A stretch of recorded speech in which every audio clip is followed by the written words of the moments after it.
Mr. Toastmaster, fellow Toastmasters, I was watching Johnny Carson one night. Some of you might remember Johnny Carson several years ago, Tonight Show. And Carl Reiner was the guest, and Carl Reiner was sitting on the couch, and he looks over at Johnny Carson, and he says, "You know, Johnny, you and I are only alive when we're in front of an audience. There are times in your life when you're more alive than other times. And when you're alive, it's because you got up off the couch and you did something. You joined Toastmasters, or you went to Kiwanis, or you were in a 5K run, or walk in my case. One must, and I'm talking to myself here, let's get off that couch and do something. Sometimes I go to a meeting when I don't want to go. But you know, almost every single time, I'm so glad that I did it. Well, I would like to tell you about a time, it took me a while, about a time that I was more alive.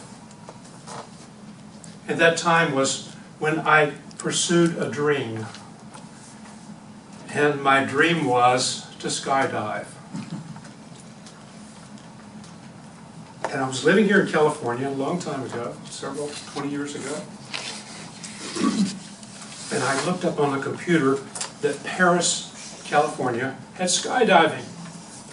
So I drove up there and I looked around and looked at all the parachutes and all the stuff that they were doing, and I go,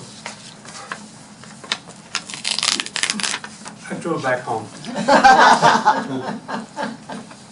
Several months later, I moved to North Carolina. And I was near Raleigh, North Carolina, and I looked up on the computer again. I still got this thing, I want to do it.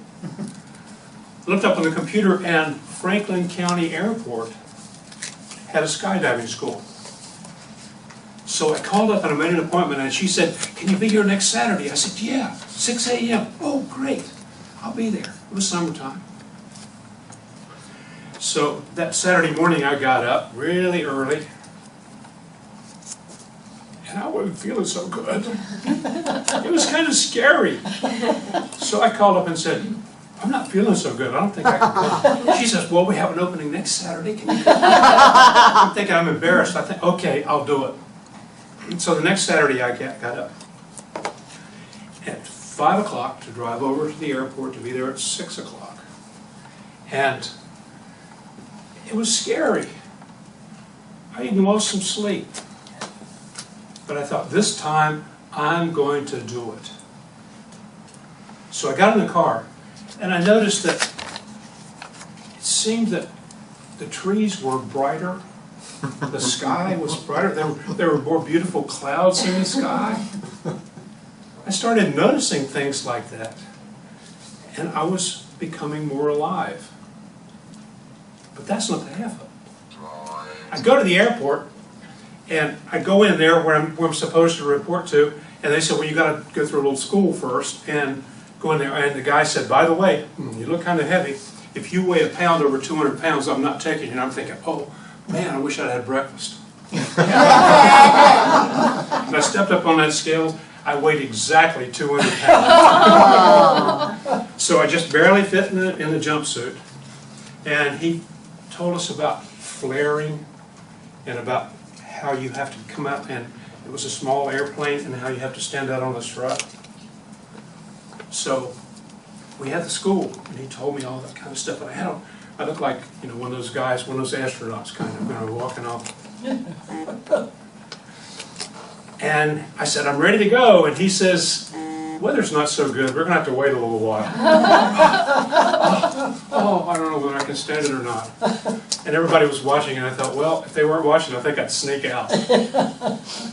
But finally, the weather cleared. And we're walking out to the airplane, and there's another guy skydiving, and my instructor is going to be strapped to my back because we're doing a tandem. The first one's a tandem. And so we go out and we take off in the plane, and I said how high we're going. He said 10,000 some feet. If my math's correct, that's 2 miles. 2 miles in the air, oh, I don't know. So finally we get up there, and he opens the door, and he says, "Stand out on the strut like I showed you." I'm standing out on the strut. That boy's going like this. And he's on my back. He says, turn loose. And I'm going. Finally I go, wow.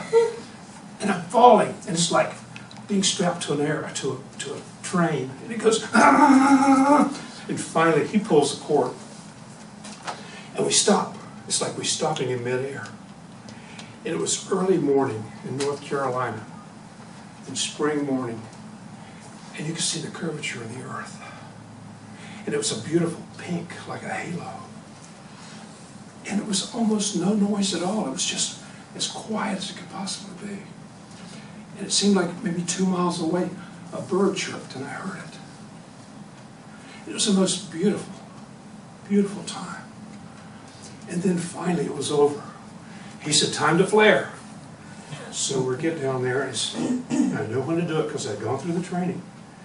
It's time to flare, so I flared. It's like stepping down a step. It was so easy.